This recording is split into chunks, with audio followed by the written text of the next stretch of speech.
2010ರಲ್ಲಿ ಛತ್ತೀಸ್ಗಢದ ದಂತೇವಾಡದಲ್ಲಿ ನಡೆದ ಹತ್ಯಾಕಾಂಡದಲ್ಲಿ ಭಾರತದ 76 ವೀರಪುತ್ರರು ತಮ್ಮ ಪ್ರಾಣವನ್ನೇ ಅರ್ಪಿಸಿದರು. ಈ ಘಟನೆಯು ದಟ್ಟ ಕಾಡಿನಲ್ಲಿ ಬೆಳಗಿನ ಮೌನದ ನಡುವೆ ನಡೆಯಿತು. ತಿಂಗಳುಗಟ್ಟಲೆ ಗುಪ್ತವಾಗಿ ಹೆಣೆಯಲ್ಪಟ್ಟ ಜಾಲವದು.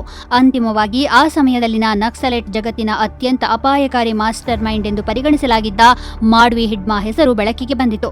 2010ರ ಏಪ್ರಿಲ್ 6ರಂದು ಭಾರತದ ಆಂತರಿಕ ಭದ್ರತೆಯ ಇತಿಹಾಸದಲ್ಲಿ ಅತ್ಯಂತ ನೋವಿನ ಅಧ್ಯಾಯಗಳಲ್ಲಿ ಒಂದು ಬರೆಯಲ್ಪಟ್ಟಿತು. ಛತ್ತೀಸ್ಗಢದ ದಂತೇವಾಡವನ್ನು ಬಹಳ ಹಿಂದಿನಿಂದಲೂ ಮಾವೋವಾದಿಗಳ ಭದ್ರಕೋಟೆ ಎಂದು ಪರಿಗಣಿಸಲಾಗಿತ್ತು. ವಿಶೇಷವಾಗಿ ಚಿಂತಲ್ನಾರ್ ಸುತ್ತಮುತ್ತಲಿನ ಕಾಡುಗಳು ಸಂಪೂರ್ಣವಾಗಿ ಅವರ ಪ್ರಭಾವದಲ್ಲಿದ್ದವು. ಈ ಪ್ರದೇಶದ ಮೇಲೆ ಭದ್ರತಾ ಪಡೆಗಳ ನಿಯಂತ್ರಣವನ್ನು ಕ್ರೋಢೀಕರಿಸಲು ಕೇಂದ್ರ ಮೀಸಲು ಪೊಲೀಸ್ ಪಡೆ ಏರಿಯಾ ಡಾಮಿನೇಷನ್ ಕಾರ್ಯಾಚರಣೆಯನ್ನು ಪ್ರಾರಂಭಿಸಿತು. ಈ ಯೋಜನೆಯಡಿಯಲ್ಲಿ ಸಿಆರ್ಪಿಎಫ್ನ 60ನೇ ಬೆಟಾಲಿಯನ್ನ ಸಿಬ್ಬಂದಿಗೆ ನಕ್ಸಲೈಟ್ ಚಟುವಟಿಕೆಗಳನ್ನು ತಟಸ್ಥಗೊಳಿಸಲು ಕಾಡುಗಳಿಗೆ ಹೋಗುವ ಕಾರ್ಯವನ್ನು ವಹಿಸಲಾಯಿತು. ಆದರೆ ಕಾಡಿನ ಇನ್ನೊಂದು ಬದಿಯಲ್ಲಿ ಅದಾಗಲೇ ಅಪಾಯಕಾರಿ ಬಲೆ ಹೆಣೆಯಲಾಗಿದೆ ಎಂಬ ವಿಚಾರ ಸೈನಿಕರಿಗೆ ತಿಳಿದಿರಲಿಲ್ಲ. ಮಾವೋವಾದಿ ಮಾಡ್ವಿ ಹಿಡ್ಮಾ ನೇತೃತ್ವದಲ್ಲಿ ಸುಮಾರು 1,000 ಮಾವೋವಾದಿಗಳ ಗುಂಪು ಹಲವಾರು ದಿನಗಳಿಂದ ಈ ದಾಳಿಗೆ ಸಿದ್ಧತೆ ನಡೆಸುತ್ತಿತ್ತು. ಅವರು ಸೈನಿಕರ ಚಲನವಲನಗಳ ಮೇಲೆ ನಿರಂತರ ಕಣ್ಗಾವಲಿಟ್ಟಿದ್ದರು. ಇದಲ್ಲದೆ ನಕ್ಸಲರು ಸಿಆರ್ಪಿಎಫ್ ವೈರ್ಲೆಸ್ ಸೆಟ್ ಅನ್ನು ಸಹ ಪಡೆದುಕೊಳ್ಳುವಲ್ಲಿ ಯಶಸ್ವಿಯಾದರು. ಇದು ಸೈನಿಕರ ಚಲನವಲನಗಳ ಬಗ್ಗೆ ನಿರಂತರ ಅಪ್ಡೇಟ್ಗಳನ್ನು ಒದಗಿಸಿತು.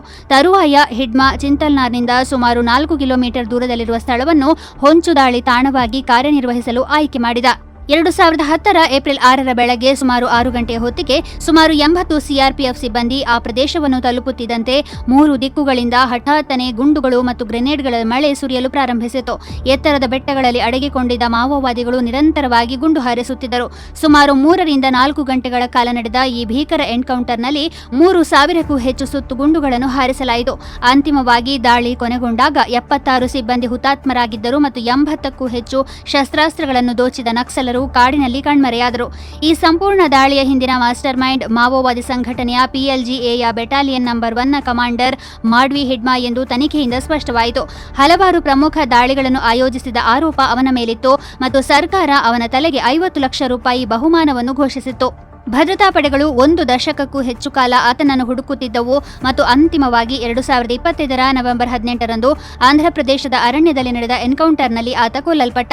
ಆದಾಗ್ಯೂ ದಂತೇವಾಡದಲ್ಲಿ 76 ಸೈನಿಕರು ದೇಶಕ್ಕಾಗಿ ತಮ್ಮ ಪ್ರಾಣವನ್ನೇ ತ್ಯಾಗ ಮಾಡಿದ ಆ ದಿನ ಇಂದಿಗೂ ಭಾರತದ ಇತಿಹಾಸದಲ್ಲಿ ಒಂದು ದುರಂತ ಮತ್ತು ಮರೆಯಲಾಗದ ಹತ್ಯಾಕಾಂಡದ ಕಥೆಯಾಗಿ ಅಚ್ಚಳಿಯದೆ ಉಳಿದಿದೆ.